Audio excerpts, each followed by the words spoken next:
हमारे पास क्वेश्चन है, if U1 and U2 are the units selected in two systems of measurement and N1 and N2 their numerical values, then option A is this and option B is this and option C is this and option D is this. ठीक है, हमारे पास देखो कोई भी physical quantity होती है, कोई भी फिजिकल क्वांटिटी होती है, जैसे कि मास हुआ, लेंथ हुआ, टाइम हुआ, ठीक है, उसके पास एक तो एक न्यूमेरिकल वैल्यू होता है जिसको हम एन से रिप्रेजेंट करेंगे, और इसके पास एक यूनिट होता है जो कि जिससे हम उसको मेजर करते हैं उस फिजिकल क्वांटिटी को। जैसे कि लेंथ, जैसे कि हमारे पास लेंथ है, अगर मैं लेंथ बोलूँ 1, ये तो कंफर्म नहीं हो रहा कि ये 1 सेंटीमीटर है 1 मीटर है, तो एक यूनिट होता है जो स्पेसिफाई करता है कि हम किस यूनिट्स में, हम किस जो है मेजरमेंट्स में इसको मेजर कर रहे हैं। तो फॉर एग्जांपल लेंथ अगर मैं बोल रहा हूँ 1, तो ये जो है एक अधूरी बात रह जाती है, ठीक है। अब जब मैं लेंथ को बोलता हूँ कि ये 1 मीटर है, तो बात जो है समझ आ रही है। तो ये जो 1 है, 1 न्यूमेरिकल वैल्यू है, और m जो है मीटर, जो है मीटर एक यूनिट है, या हम बोल सकते हैं कि 3 मीटर, ठीक है। अब ये 3 जो है यहाँ पे न्यूमेरिकल वैल्यू है, न्यूमेरिकल वैल्यू है, और m जो है, m क्या है यहाँ पे, m है यहाँ पे यूनिट ऑफ दैट मेजरमेंट, ठीक है। तो हम बोल सकते हैं कि कोई भी फिजिकल क्वांटिटी, जैसे कि एक लेंथ है, एक फिजिकल क्वांटिटी है, हम इससे मेजर करते हैं, हम इससे जो जो भी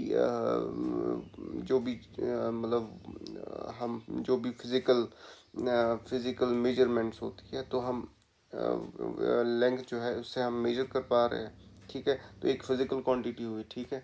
तो अब ये फिजिकल क्वांटिटी जो है, एक तो ये न्यूमेरिकल वैल्यू, एक तो इसमें न्यूमेरिकल वैल्यू होता है और इसमें एक यूनिट होता है, ठीक है।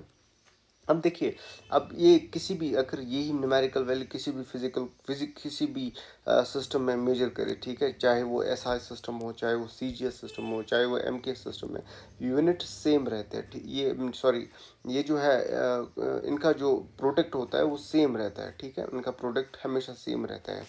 जैसे कि अब हम ये बोल सकते हैं, जो P physical quantity is equal to N into U is equal to constant, ठीक है, ठीक है। मैं ये बोल सकता हूँ कि N U is equal to constant,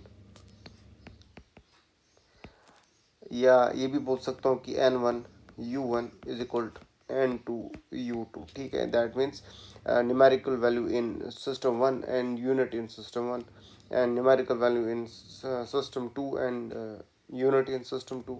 तो ओवरऑल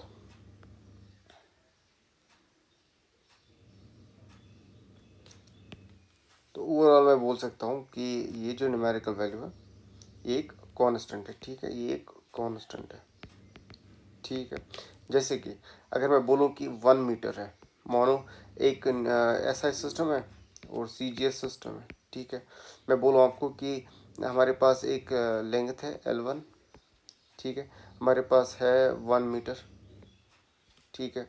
और ऐसे हम लिख सकते हैं। अब मैं बता दूँ आपको, पहले थोड़ा क्लियर कर दूँ। देखिए, सबसे पहले हमारा जो यूनिट है, सॉरी, न्यूमेरिकल वैल्यू है, न्यूमेरिकल वैल्यू जो है, जिसको हम एन से रिप्रेजेंट करते हैं, मानो 1 है, ठीक है। और यूनिट जो है ऐसा सिस्टम में, यूनिट जो है मीटर है, ठीक है। अब देखिए, अब ये सीजीएस सिस्टम में, तो मुझे बताइए कि इसका न्यूमेरिकल वैल्यू क्या होगा। अगर यूनिट सीजीएस सिस्टम में, मीटर का यूनिट क्या होगा, सेंटीमीटर, ठीक है, लेंथ का यूनिट क्या होगा, सेंटीमीटर। तो मैं बता सकता हूँ, अगर अगर एन वन जो है यहाँ पे 1 है, ठीक है, ठीक है, या जो है N1 U1 is equal to N2 U2, ठीक है। तो मैं बता सकता हूँ कि N1 जो है यहाँ पे 1 है, यूनिट क्या है, मीटर, N2 क्या है, निकालना है, यूनिट क्या है, सेंटीमीटर, ठीक है। एक सेंटीमीटर क्या होता है, एक सेंटीमीटर कितना होना, 10⁻⁻²मीटर, या इसी को हम जो है 1 centimetre is equal to 1/100 metre, ठीक है। तो मैं 1 मीटर लिख सकता हूँ यहाँ पे is equal to N2 multiplied by 1/100 metre, ठीक है। तो मैं यहाँ पे लिख सकता हूँ